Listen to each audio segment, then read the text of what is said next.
into form, through form,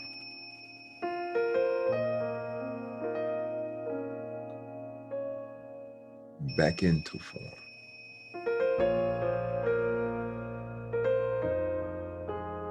through form,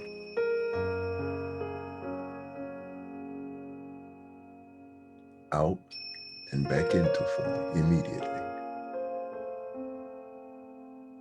through form,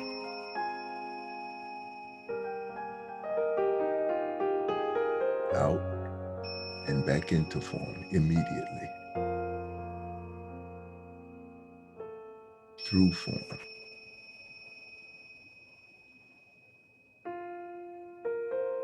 out and back into the next form, through form,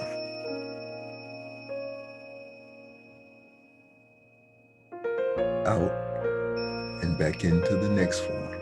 This is the cycle of existence for us as microcosmic beings, never ending, infinitely, never dying, simply jumping from one form to the next form, infinitely and forever. The form will expire. We will immediately jump into the new form in a nanosecond, because we are eternal beings, just like Amma, never ending, infinite and unlimited power, trying to express ourselves through these human forms. So we'll go out and back into the next form, go live through this form, come to a peak at the top, and then age out. The form will age out. Our microcosmic spirit will leave that form and jump back into the next form. Live through that form. Wear that form out. Leave that form and animate the next form. This is the cycle of existence for us, the microcosmic beings, the microcosmic expressions of the totality, the macrocosmic being we call Amma, endlessly and forever, jumping into form, living through these forms. The form wears out, cannot keep up with us, so we will jump from that form into the next form, endlessly and forever, living through these forms, not to be confused as being the forms. We simply jump from one form to the next form, live through that form. As the form ages out, we will simply transform into the next form, endlessly and forever. This is the cycle of our existence.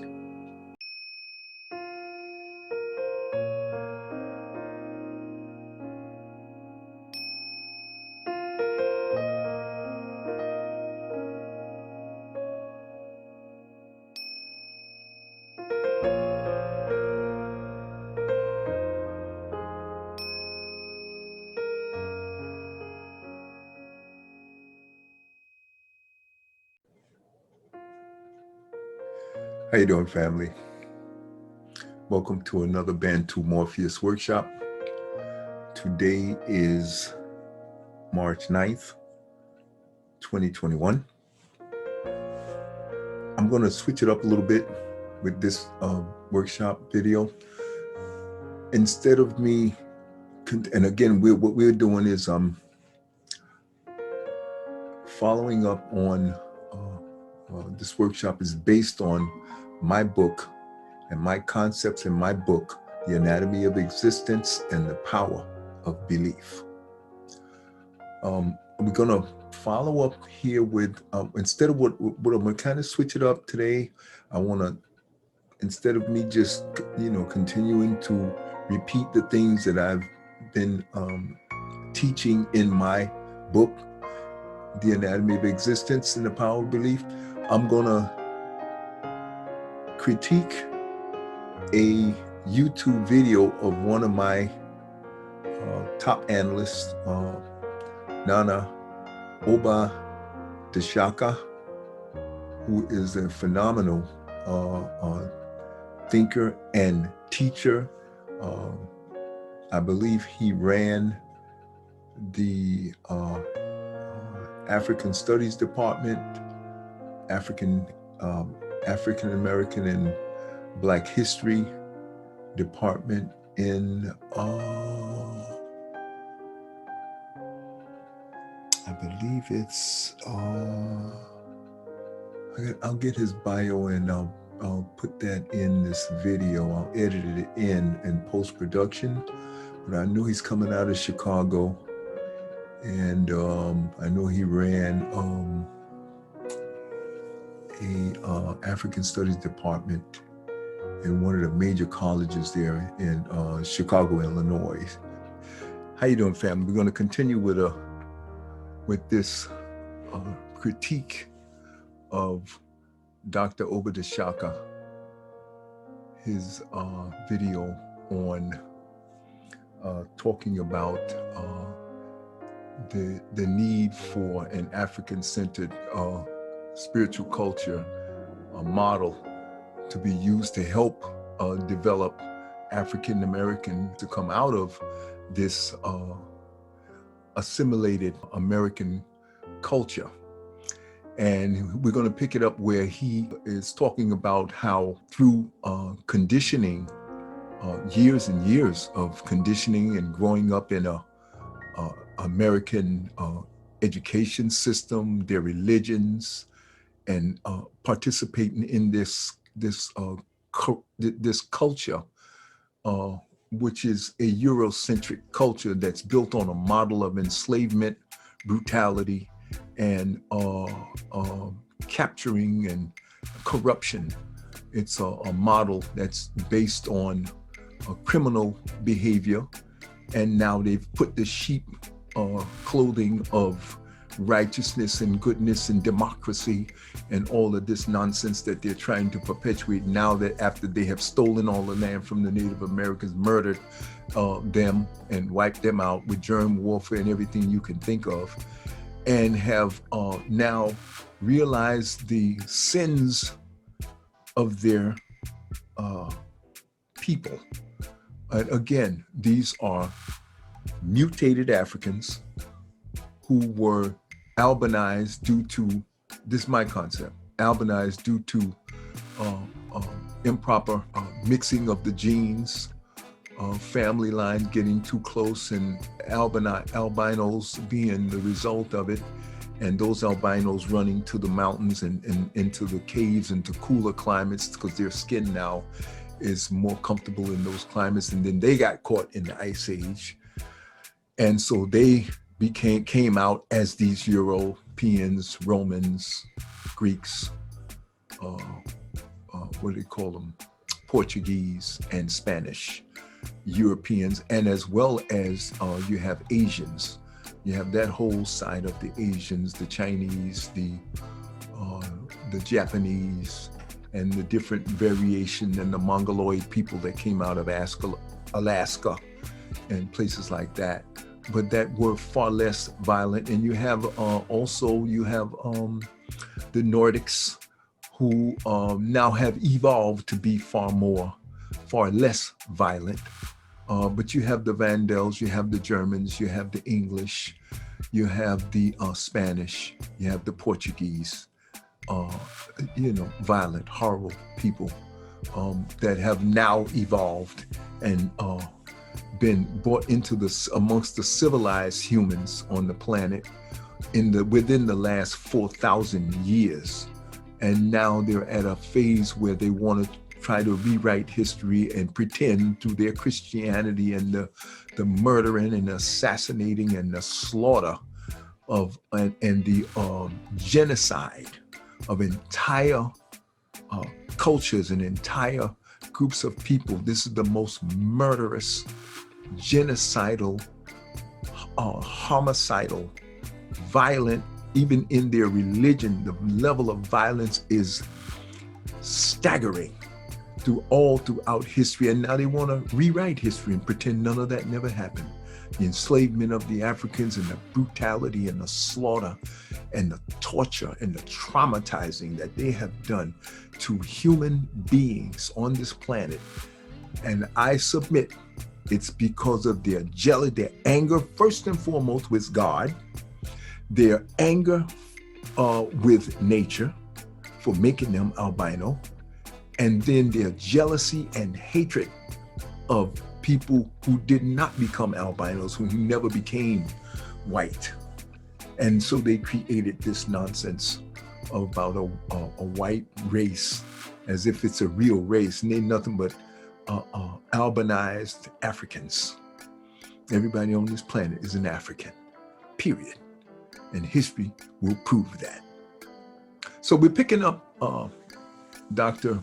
D'Shaka's video where he left off, where he talks about the conditioning of Africans who were enslaved here in America and now have evolved to the point where now our accomplishments in the world are beginning to be revealed. The reality that we are the original people on the planet, the first people on the planet.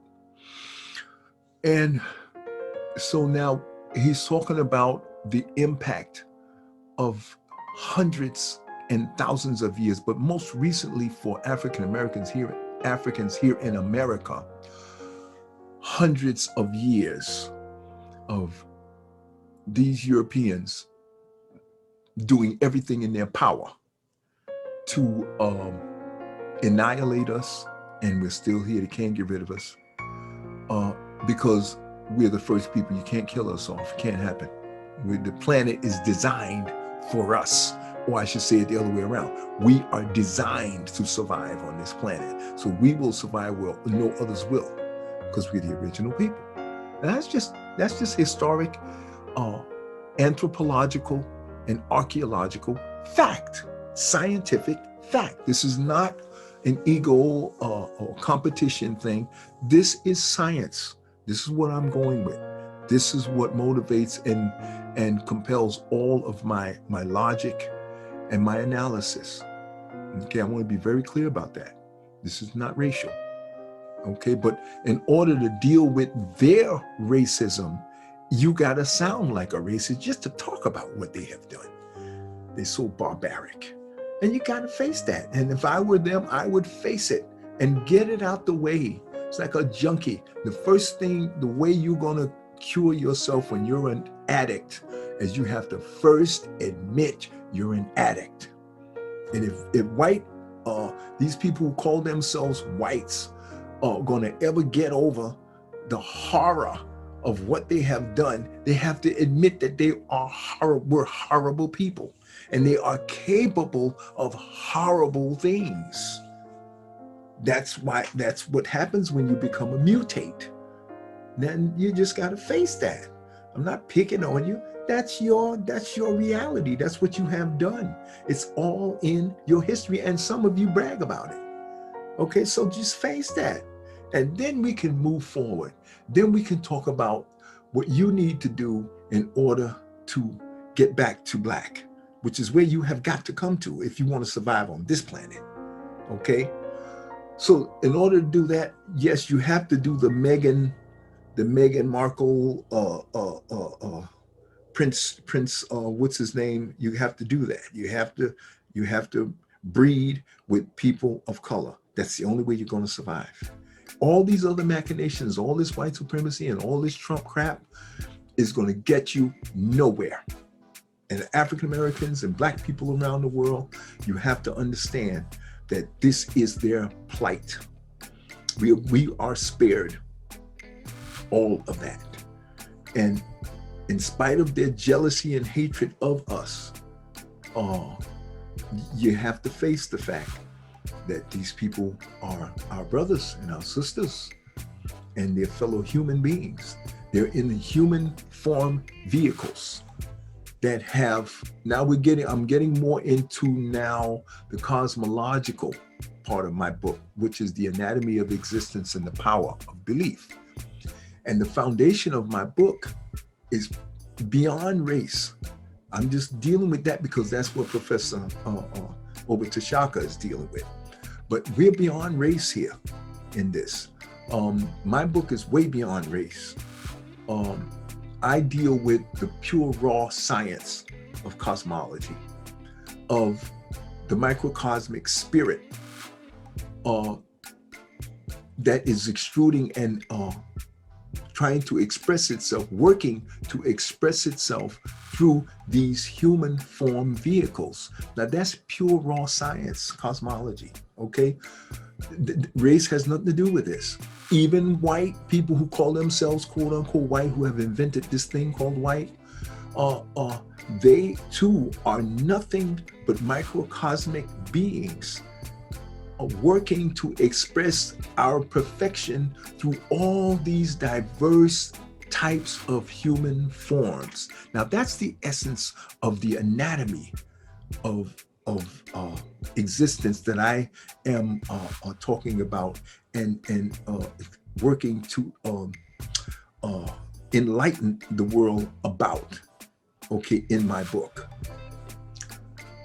So when we look at it from that perspective, what I want to do in this workshop is now take Professor Dr. Oba D'Shaka's work and do a comparative analysis and try to draw correspondences when in his speech here, he's going to draw these, he's going to make these connections, connect some dots here or cross some points where I can now show and demonstrate the validation of what I'm talking about in his speech. And he is way more articulate and 1,000 times more learned than I am.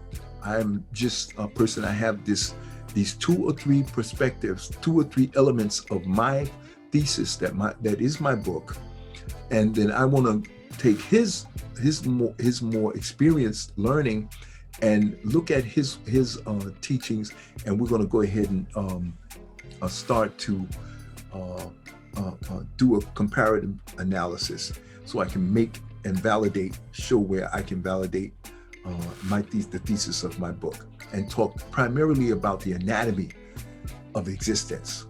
The power of belief may weave in and out.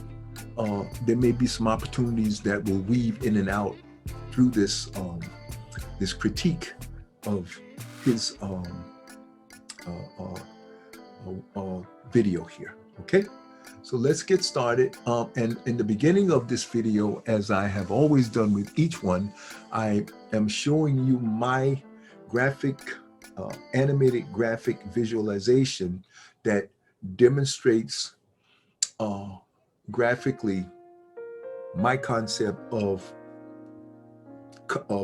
how the microcosmic being comes into form, goes through form, back out and back in, out and back into form.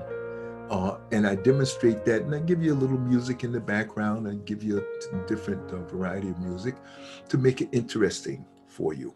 But the concept is what I want you to understand. This is my view. This is what I have concluded with my 45 years of research, meditation, and work that I've been doing on myself primarily, and as well as making connections and validation with my study in African history and African and American history. Okay, so let's pick it up. I just wanted to give you that explanation about the intro that will be at the beginning and at the end of each workshop and video that I offer to you. Okay, here we go. In the piece that I did on the spiritual blues and a few other pieces, I've referred to that. In fact, there's a speech on the militant legacy of Martin Luther King where I make reference to that. And I'm so glad to be beyond that. But we have a lot of people that don't even know they're on remote control, because that's the nature of this system. It's like puppetry. You know, you're dancing around and you think you're doing your own dance, and someone else is pulling the strings. In this case, the strings in your mind. So this distortion of our identity has had an effect on us as a people. But there's a second problem, and this is the one that I'm going to spend more time on in this discussion. And that second problem has to do with what the Greeks did. We often talk about how the Greeks basically followed Kemetic philosophy. George James's book, Stolen Legacy, argues that Greek philosophy was stolen Egyptian, and we now call it Kemetic philosophy. Kemet meaning land of the blacks. That's partially true. Plato was educated in Kemet, and his best teacher, Pythagoras, spent over 21 years in the mystery systems of Kemet. And a number of other important Greek thinkers were also educated in Kemet. But the Greeks had their own distinct worldview. And it, along with the Indo-Aryans in India, shaped the foundation of Western philosophy. And one of the things that the Greeks were particularly good at, and Westerners in general were, I think in part because they were the last to be civilized of the human groups approximately 2,000 years ago. And so they had a material view of reality. And so what they saw was the outside of things. And so they assumed that that was all there was to it. You see a tree, that's all it is a tree. Their art reflected the materialization of art. In other words, it reproduced exactly what something looked like. Now here, Dr. Oba D'Shaka is talking about a microcosmic being when it becomes, first of all, when it has not been awakened and reminded of what it is and what situation it's been brought into, AKA enlightened or educated. And what I say is reminded, because we already know, we just have to be reminded because we're microcosmic beings. We don't have the eternal memory of Amma. Amma doesn't have to try to remember because Amma already knows everything, and Amma can never forget. But we as microcosmic beings forget because we come in contact with this human form vehicle, and it carries memory for us on a conscious level. Okay, we have to get deep into meditation to be able to tap into our subconscious memory, which is available to us, but there's a barrier between it that Amma has set up in order that we have the illusion of individuality. This is my concept. So, but what can happen is if you're not awakened, and as a part of your awakening, you're automatically going to be empowered, and you begin to develop a protective shield against being trapped in your own flesh form vehicle, your human vehicle. This can happen because, as I say in my book, the instinctive intelligence of the human form vehicle is going to, if it's allowed to gain more control by the age of 21, then you, the microcosmic being, can become trapped within your own form vehicle, and then you will simply won't be able to stop the flesh form vehicle from becoming a barbaric, brutal, and it will make all kinds of horrible mistakes and assumptions and make horrible decisions. cold-blooded decisions that are barbaric, murderous, demented, okay?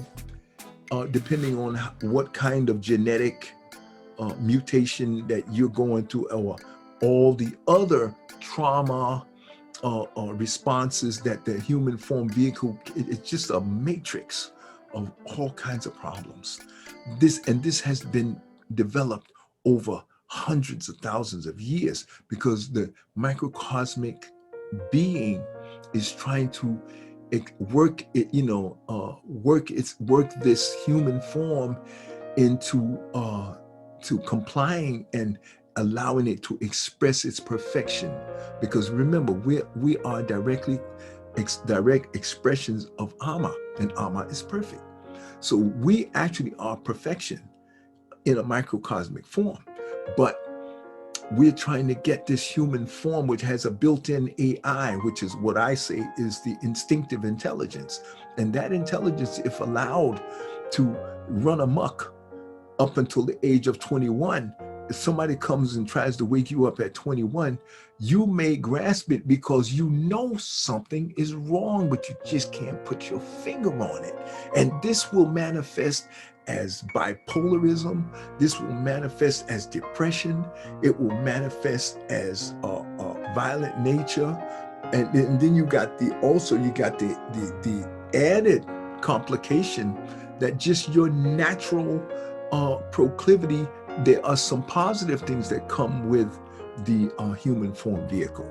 Most of the work that happens on this plane is all about developing a healthy human form vehicle that the microcosmic being is riding in. And what Professor Oba D'Shaka is explaining to you is all the different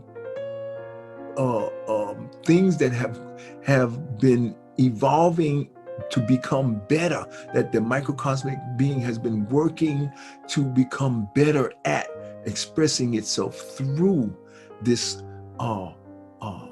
this human form. Okay, so what he's talking about here is that in addition to the regular conditioning and what I call miseducation, and this happens because the education system is very inadequate. It does not teach each microcosmic being how to dominate and control the instinctive intelligence of the human form. Okay, so it is our identification with form and the reactive mind and the reactive thoughts that are being projected by the human form, by the instinctive intelligence of the human form, that is causing all of these problems. Okay, and it's robbing you of your peace. Like the peace and tranquility that I experience in my mind, it's not total, because my human form has its problem. But see, I don't identify with my human form as me. I know that I'm riding in a vehicle. So in my mind, when I see things going through my mind that I know I'm not projecting, I'm at peace with that, because I know that what I know, I am permanent. What I'm viewing and what I'm experiencing as a reactive, projected thought that may be coming through the mind space, that I didn't wake up until I was 22. I knew something was wrong, but I didn't get into meditation and spiritual culture until I was 22. So my human form had already gone through all three stages of the most critical stages of human development, where I should have been awakened back when I was 7 years old, back when I was 14. That's when you want to catch this. You want to catch it at the very least at 7 years old. As early, if the earliest possible is 7 years old. And if you can start your children early by reading to them at 1 or 2 years old, or even in the womb, because once conception comes, the human form is already starting to develop, and the instinctive intelligence is not really able to do much with the microcosmic being, because the microcosmic being has just come from being directly connected to Amma. So that microcosmic being is very powerful.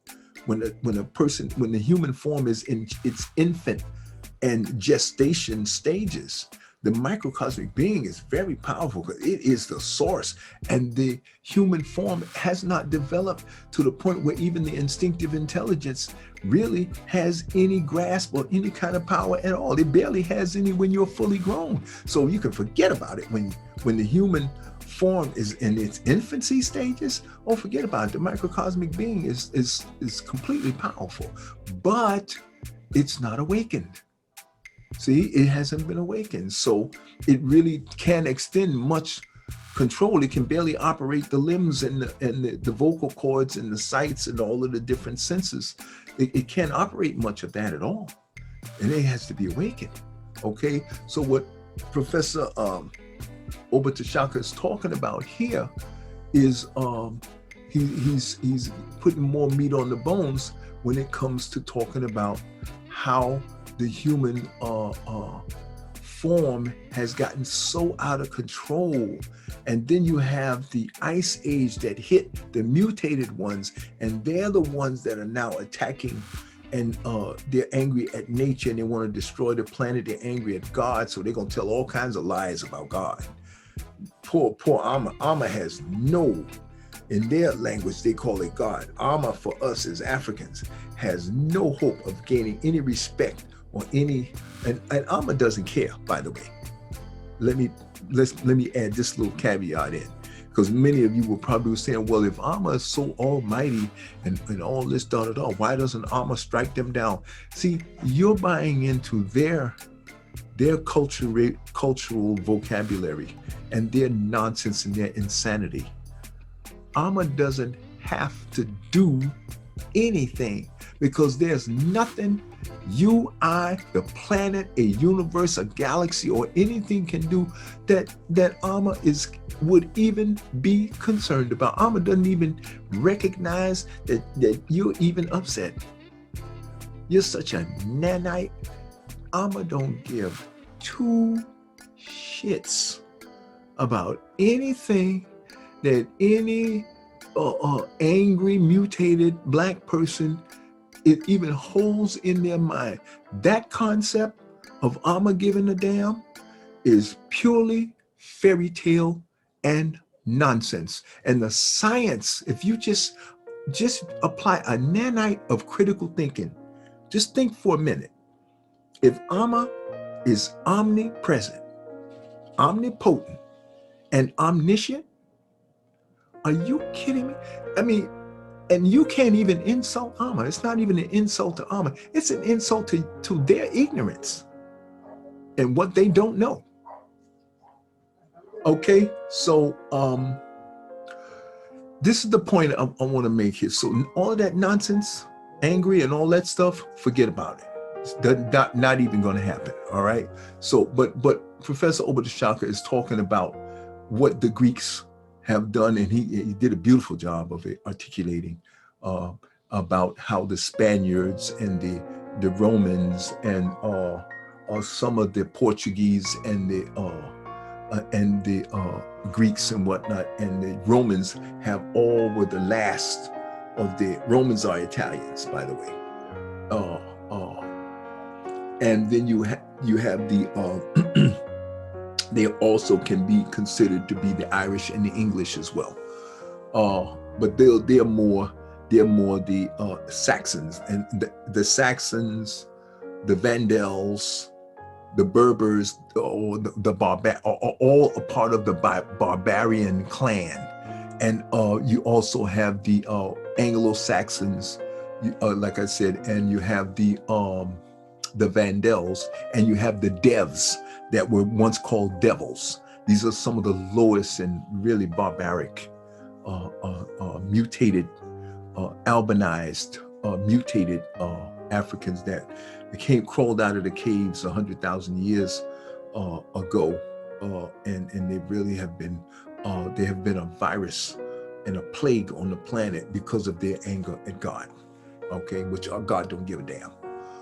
So they can be angry all they want, and they can destroy their own planet all they want. God don't even look, don't care, don't give a damn. Everything, all the caring and the giving a damn is us. And if you don't give a damn, and I don't give a damn, and they don't give a damn, there will be nobody giving a damn. And you can cut a diamond on that. Y'all can go ahead and do your research all you want. I figured this out, and I'm telling you right now, God ain't paying no damn attention to none of this foolishness. And once you get that in your mind, it will free you of all of this paranoia, superstition, fairy tales, and nonsense that is the codification of these European religions that African Americans have bought into it hook, line, and sinker. And I feel so sorry for them, how absolutely lost they are. But let's go on.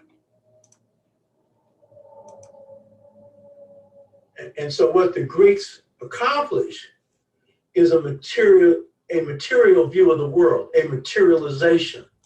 And the point I was wanting to make here is that the reason why the Greeks and all the Europeans only can see the form is because they're operating, they believe they are the form. They believe they are their bodies. They believe they are the ideas and the thoughts that come through their minds. They are not. They don't know that they're microcosmic, spiritual, eternal beings. They don't know that. The pineal gland, I think they're saying, has is the organ in the body that allows for the mental capacity that houses the ability to see everything as Ama. It's almost like, look at the movie Matrix. When Neo finally wakes up and he realizes that he is not the Matrix, he is within a matrix, then he can see the Matrix is actually the human form, okay? And Ama is the human form as well as everything else. But as a microcosmic being, you have the ability to have the illusion of separation. So therefore you can see yourself as separate from the form. So when Neo looked around and all he could see was digits, that is the symbolic or metaphorical concept of you as a microcosmic being waking up and now realizing where you are and that you are in a matrix that of the human forms and of all forms, okay? That's symbolic of what that meant, okay? So, and that's what Professor Dr. Oba D'Shaka is talking about here, is that the Greeks were incapable of seeing things as Ama, and you are Ama. So therefore, there is a unification of all things with you. The Europeans, they lost that. They're more left side. They see everything as separate. They see everything as an object. They see a human being as another object. They don't see them as a brother, a sister, a fellow human, a member, a part of God that we all are, and that we have this unique this whole concept of cosmology they don't have.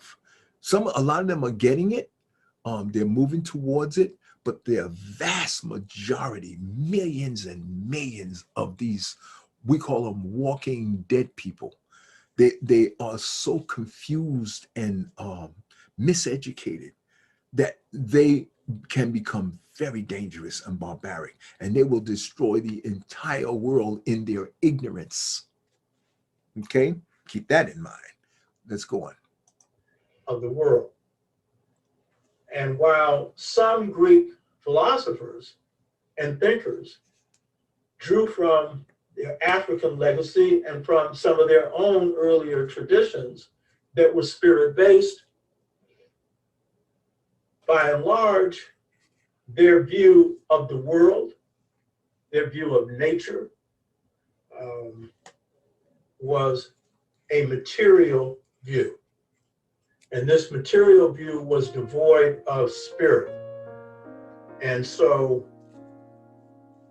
the Greeks succeed so well that today what you see is the Western model, it's basically a model free of spirit. And so this is a project that I call despiritualization. That is taking spirit out of things. It doesn't mean it's removed. It means that you think it is. And as you think, so do things seem to be. And that is the Western view. So what we see today is we have three big problems in the world, two of which we're aware of. One is the problem of racism, or what Dr. Bobby Wright calls the psychopathic racist personality. And it's embedded in everything. The second one is capitalism. Some of us don't see that as a problem because we identify with it. We're hoping to get the goodies and do well, not just get a house and a car, but really get rich. That's what. So what Professor Oba D'Shaka is talking about here is racism, capitalism, and he means this corrupt form of using people and things as commodities and objects. And again, this is the objectification of people and things as just things to be used. And this is the part of the segregative mindset of the European culture. And the ice, I call it the ice culture, which is a brutal culture. Ice and coldness, you know, that's why when they say somebody's cold-blooded, they mean these are people of the ice culture. They'll eat you and do all kinds of barbaric, horrible things, you know. And again, all of this is coming out of the human instinctive intelligence dominating everything. And the intuitive intelligence that is of the microcosmic being that is supposed to be dominating and expressing itself through, we're not there yet, folks.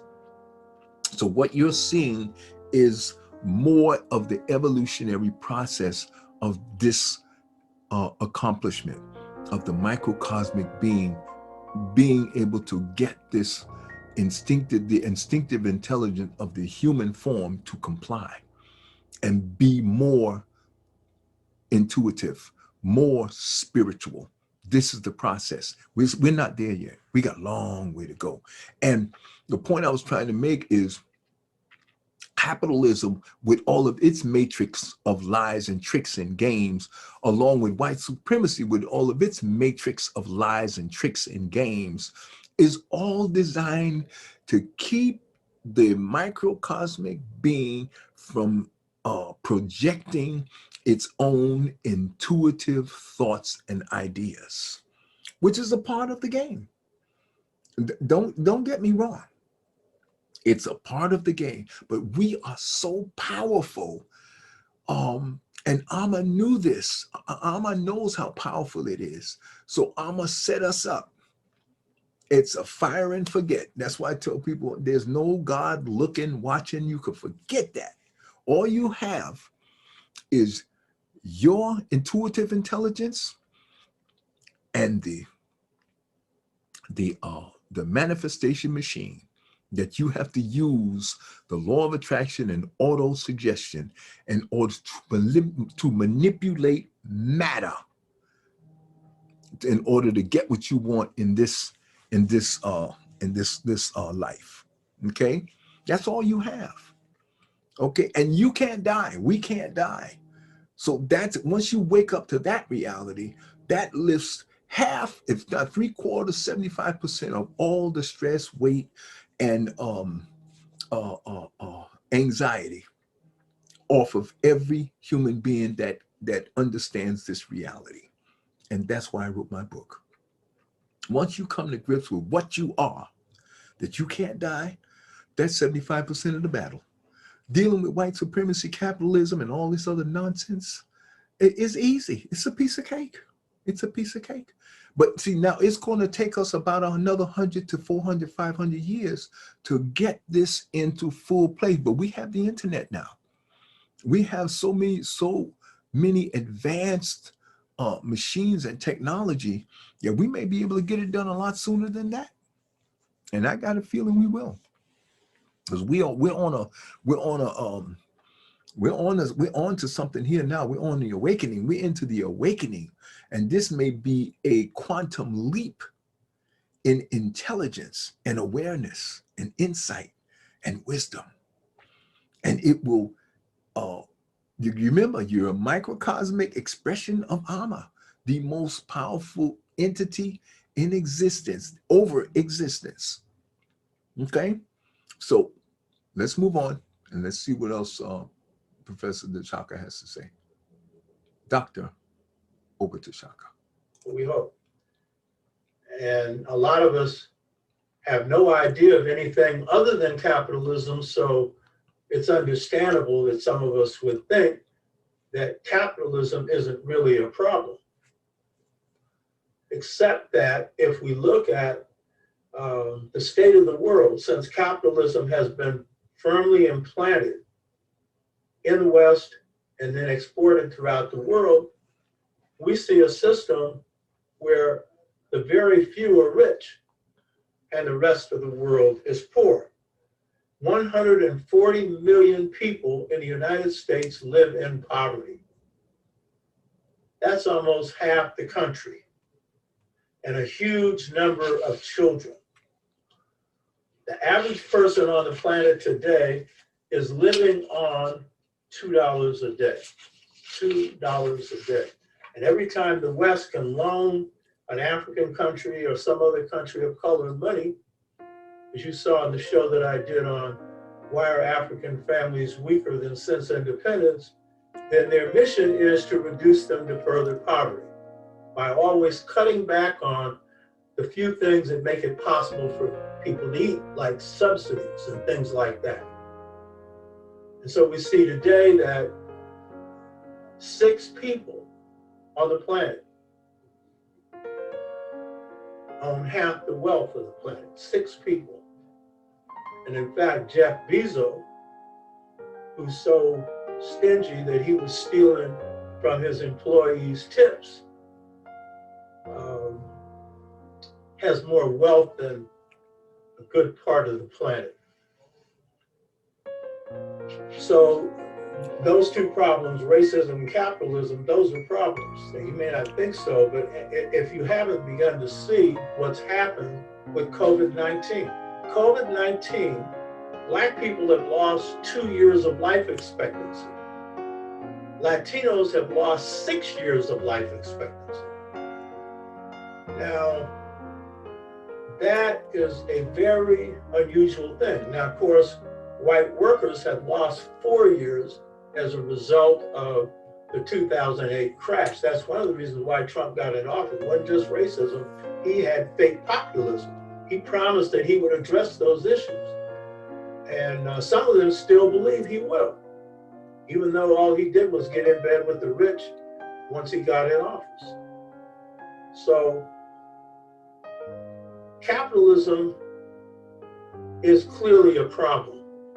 And when we talk about models for just society, these have to address those twin evils, racism and capitalism. But the one that we have not identified, because one of our failures, and particularly of our scholars and our people, is that we have been very focused on racism, what we call white supremacy, a term I don't use because it's no longer accurate. Whites are in decline. They're no longer supreme in the world. Yes, America still has more power militarily than any other nation on the planet, but they're in decline. And whites are in decline numerically in this country and will soon be supplanted by Black, brown men, and yellow people. That's the meaning of the defeat of Trump, and that's the meaning of the victory in Georgia, which they're doing everything to reverse now through more gerrymandering, more vote rigging, and everything else. So whites are in a position of decline, and what we have to understand is it's led them to a panic button. So these are realities that we know. But what we don't know, because we haven't studied the Aryan or European mind, is we don't know their philosophy, except for a few of us. Their scholars know it. Most of us have not studied their philosophy. And European scholars that have see it from their perspective. We see it through the eyes of Africa and the eyes of Afro-America or the Caribbean or South America or Europe, wherever we are. We see them through those eyes, and that's a different view of them than they'll get of themselves, and I think a more accurate view. So, okay, now, and this is what I absolutely agree with Dr. Oba D'Shaka there. This is what I've said. Africans who have been traveling all over this planet for hundreds of thousands of years. Before they came out of, the mutated Africans came out of the caves. Now, we have our trauma and we have our work on ourselves that we have to do. But what Europeans, the work that they have to do, the guilt that they're going to have to face, that they're terrified of more than almost anything else, is in order to embrace the moral reality of their barbarism and their murder and their destruction of the planet and their demented sickness and the evil that they have perpetuated and continue to perpetuate. In order to face that, the guilt of that is what they're running from more than anything else. I mean, they don't want you to know how barbaric they are, even though you do know, but they always try to pretend, oh, it was our ancestors that did that. It was these other people who did it. It wasn't really us. I mean, we have changed now. We're better now. So we don't have any guilt. We don't have any response. We don't have to pay any reparations for anything that our ancestors did. I mean, of course, we make all of our wealth that we have as the result of enslaving and murdering and slaughtering everybody on the planet. But other than that, you know, they want to oversimplify this thing. They have to oversimplify this. They don't want to have to pay for what they've done. And they don't want to have to face the guilt of what they have done. Okay, so you got to keep that in mind. You got to keep that in mind. That's why they are fighting so hard. They're not fighting because they're worried so much. They are worried about being annihilated as a species, because they really believe they're a species. They're not a species. The only species there is humans. That's it. Though that they happen to be of a lighter shade may be all well and good, but even that is recessive. When you look at it scientifically, you're going to see, genetically, you're going to see it's recessive. It can never continue to make it. Okay. But the thing is, a lot of us have no problem facing that, but they have a lot more work to do than we do, folks. That's why they tried to enslave us, and they try to do everything they can to make us believe. Again, now this is the thing in my book, the power of belief. They will create all these distractions, white supremacy. They're going to come up with historical lies. Then they got the Christianity. If they don't get you with the white supremacy, they get you with the Christianity. And you think you did something. They're going to get you with that. They get you with the buying into and assimilating into their culture. And then they you know, if they're going to get you one way or another. And after a while, you know, you're born into this stuff, the young people. So they're terrified to come out of this matrix of lies. So they don't know what to do. They've been in the matrix so long, they're terrified. Okay, look at the movie Matrix. They had that one guy who wanted to be plugged back in. Because they think they don't have to, they realize they're going to have to do some work. They don't realize that once you wake up to the reality that you can't die, And that this form you're driving in is like a car, it's like a shoe. You get, it wears out, the heels wear out and the holes start busting, and you take it off and you get another one.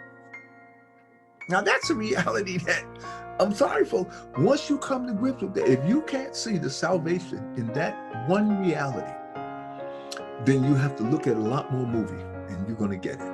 Let's move on. The third problem that affects all of humanity, that includes white humanity, is the Aryan mindset of despiritualization. And despiritualization is another way of saying identification with form as the only true reality, that you are your body, that a tree has nothing to do with you because you are only your body. You're not a spirit that's riding in a body. You are your body. You are the mind. That's why people are terrified of death, because they actually believe they can die. They don't realize the body dies, and it takes all the memories and everything that has to do with this particular episode of your human experience. And so you're so interwoven as a microcosmic being into the interface of this human form that you actually believe you are this human form. And therefore you believe you can die too when the human form ceases to be functional. And that is nothing further from the truth. You cannot die. You are Amma having a human experience, and Amma can't die. Okay? That's something you're just going to have to learn to accept. Because as I said before, despiritualization means on the intellectual level, seeing things being devoid of spirit.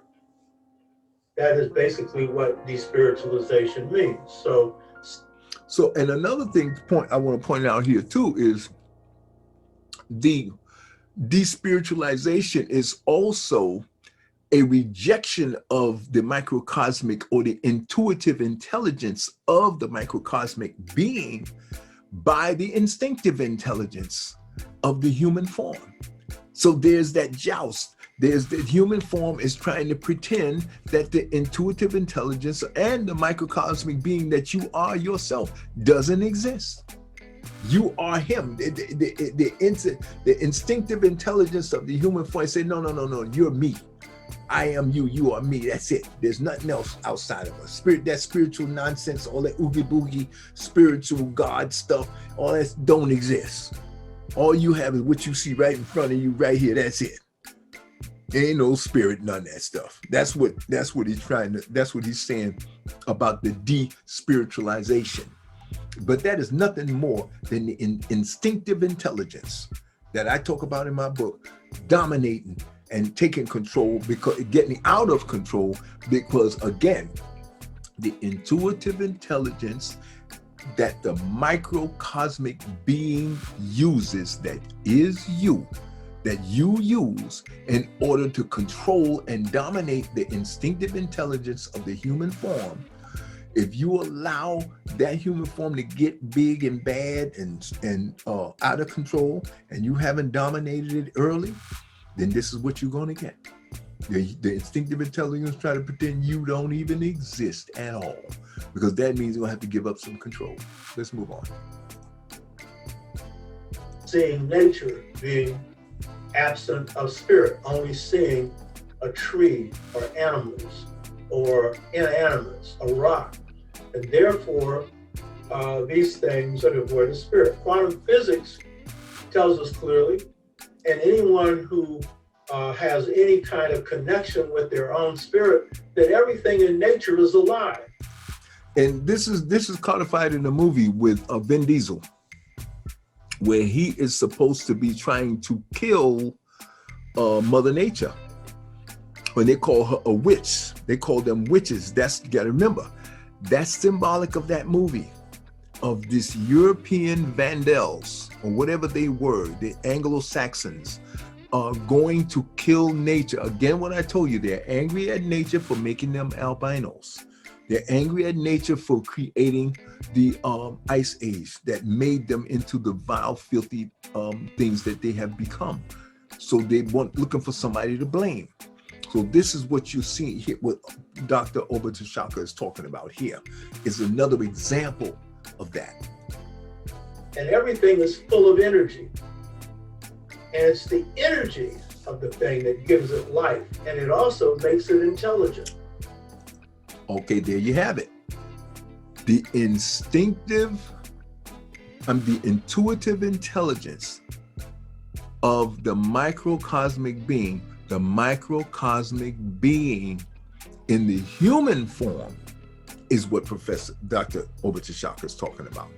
But the energy that has not been personified as a distinctive perspective as a microcosmic being by Ama, okay, we are the only ones that have that, as far as I know, has that capacity, that distinction, okay?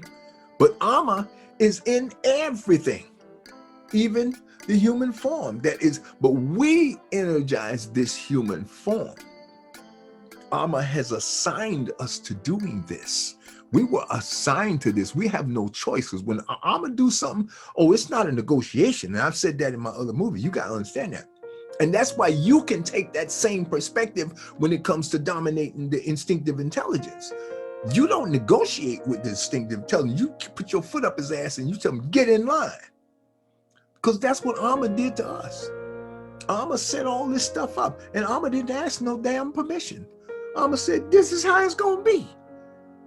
And that's how it is. And ain't nothing you can do about it. Now get to that. And I love me some Ama. Because you know what? Ama gave me clear, pure boundaries. And I understand that Ama gave me power to dominate and control self, which is this flesh form vehicle that has an instinctive intelligence that has to be put under total control, non-negotiable. And the moment we come to that understanding, and you go to the monks in Kung Fu and see the way they dominate the human form vehicle. They don't play. They put their foot up the human form vehicle's ass. Go to any one of these Tibetan monk monasteries, anyone, take your pick. Japanese, you take your pick, any one of them. When you get there, the first thing you take all them clothes off, all them that electronic crap, all that distraction, and get ready to put your foot up. That body you riding in, get ready to put your foot up his ass. And I'm saying this in a street level. I want it to be down on the street level, because that's who I'm talking to. I'm not talking to you highfalutin folks that up there in intellectuals in college. And yes, I am talking to you as well. But I'm just saying that let's get all of this flowery nonsense out of the way. This Christian crap and you can't curse and all. Forget about all that. When you functioning as a micro God, that's one thing I got to give to the Thor and all these folks, Asgardians and all that, the stuff that they talk about in that movie. When you come up against evil, and you know what evil is? Evil is the instinctive intelligence of the human form failing to comply and fighting to exist over and above the authority that Ama gave us as microcosmic beings at birth, at conception. This our body.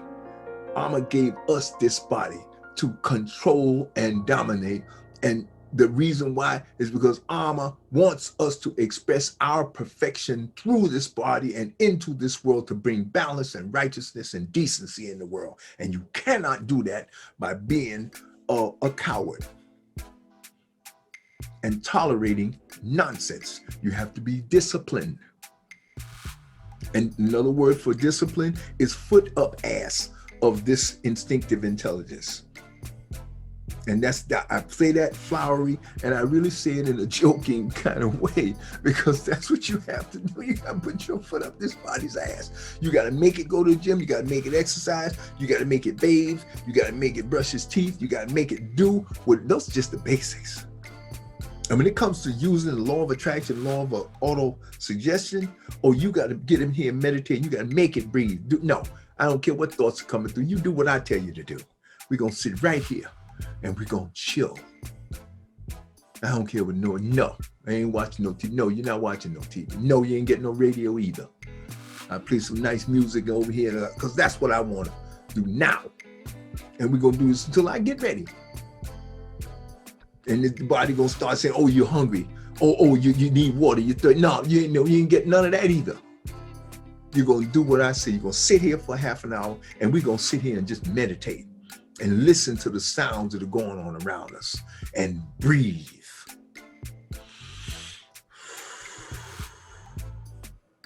Do what I tell you to do. Okay, that's just an example. Let's go on. But in the Western view, these things are materialized. So when it comes to science, and I've said this before, I'm not opposed to science. I'm not a scientist, but I certainly respect science. The problem with Western science is their philosophy of science. Now, I have to interject this one piece. I don't totally, Professor Oba D'Shaka believes, that's how he believes. He's not a scientist. I disagree with that. I think he's a hell of a scientist. His ability to analyze and articulate these different aspects of white supremacy and all of the dysfunction and to be able to draw this comparative analysis between African culture and European culture and the barbarism of the mutated Africans. I mean, his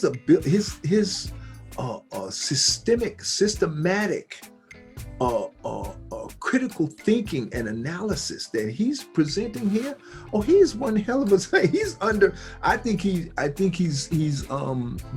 not giving himself credit for what he does say. So I'm going to disagree with him in a positive sense by way of compliment to him. I disagree, Professor D'Shaka, Oba D'Shaka. You are an outstanding scientist. Not science itself.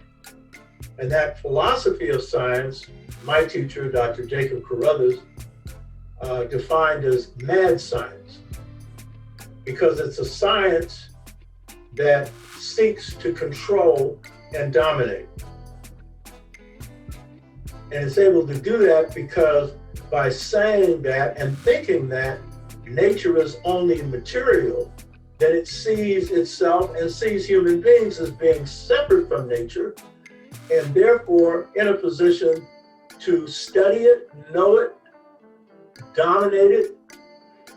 And as the author of empirical science, the science of observation, Francis Bacon said, create a new nature, a monstrosity. So this waging of war on nature treats Big Mama, Mother Nature, the same way they treated us under racism. And see, there you go. That's what I'm talking about. The anger at God for making them albino, and the anger at Mother Nature for creating and God for creating the ice age that forced them deep into the caves and caused them to mutate even more than they already were. And why they angry that how come they got picked on, and all these, look at all these beautiful Black African women and men sitting out there with their kinky hair and beautiful smooth dark skin and musculature and color and thick lips and nice noses that fit their faces. They're not skinny, their hair is nice and kinky and got energy in it, and we all stringy out here, have no kind of body to it. We got to do all kinds of stuff. Skin, we getting burned, sit out on the beach, nose all skinny and puny, no buttocks, you know, half of them got no booty, no, you know, they really upset. They upset because all the extremities, the penises are teeny because they you can't have nothing sticking out. It's cold. It'll freeze and lop off and break off. So you got to, everything got to shrink up. Nose got to shrink up. Lips got to shrink up. Everything got to shrink up. Or anything sticking out will freeze and die. Okay, that's the nature of ice, folks. And they are very angry and jealous of us for never having gone through that. Treats it as a slave. Treats it as an object from whose wealth, you know, the earth can be attacked for the benefit of enriching those who are in control of the extraction process. So this despiritualization of nature,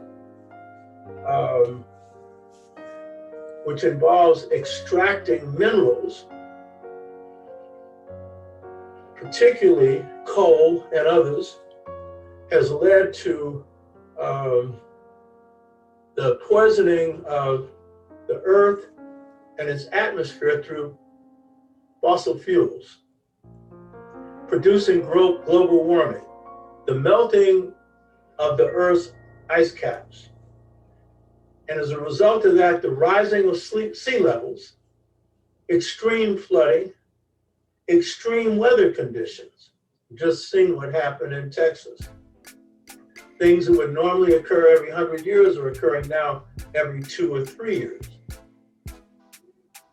So even the environmental movement that attacks this, and rightfully should, and so,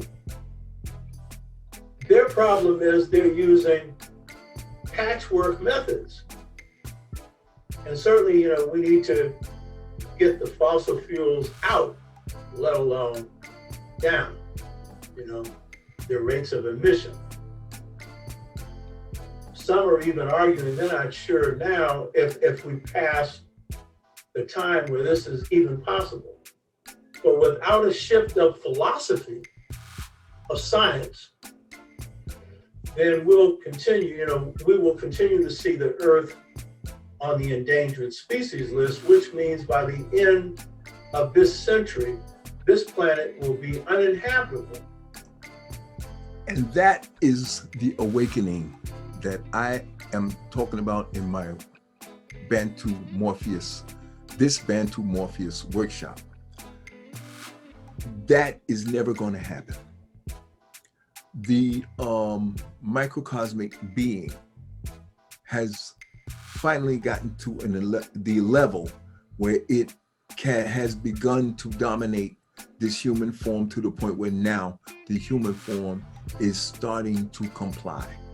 It is starting to be able to look beyond the tip of its nose and see that that its behavior has gotten so far out of control that they're about to destroy the very environment that they live in. And the one thing I can show you, just look at white supremacy. Look at the way that they fight for white supremacy. When the human form gets to the precipice of annihilation and not being able to survive, just like they say in the movie, The Day the Earth Stood Still, when even when the whites, when the quote unquote mutated Africans that call themselves white, when they get to that precipice and they see that the world is coming to an end, look at Black Rock.